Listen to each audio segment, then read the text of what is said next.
Most foreigners choose the wrong Singapore bank for their business or personal account. They hear one popular name online, apply immediately, and then get stuck with slow approvals, rejected applications, or terrible international transfer fees. Here's the truth no one tells you. The best bank in Singapore depends completely on what you actually need. Some banks are better for international business owners.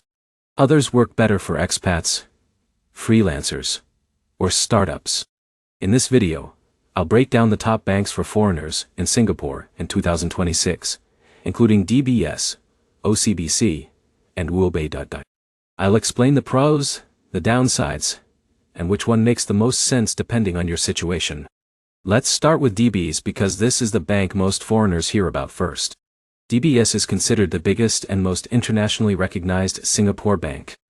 It has strong online banking, excellent business services, and global credibility. If you run a serious company with international clients, DBS is often the first choice. For example, John from the UK opened a Singapore consulting company and used DBS because many global clients trusted the brand instantly. But here's the problem.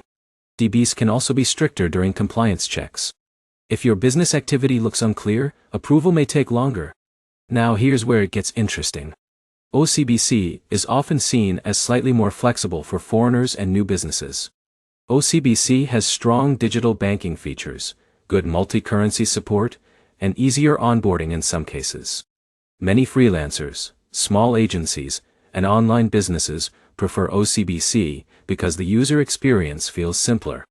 This is where most people fail. They only compare brand names and ignore fees. Always check minimum balance requirements, international transfer costs, currency conversion fees, and account maintenance charges before applying. Next is UOB.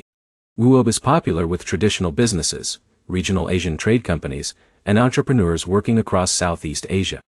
Jake from India used UOB for his import-export business because the bank had strong regional business connections and trade support. But UOB can sometimes feel more traditional compared to DBS or OCBC. Some foreigners say the onboarding process involves more paperwork.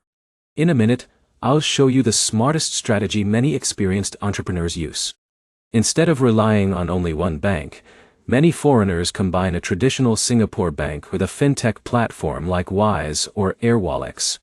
This gives better international payment flexibility and backup options if one platform has limitations. Now let's talk about approval odds. No matter which bank you choose, your chances improve dramatically if you have a professional website, clean business documentation, clear invoices, and transparent business activity.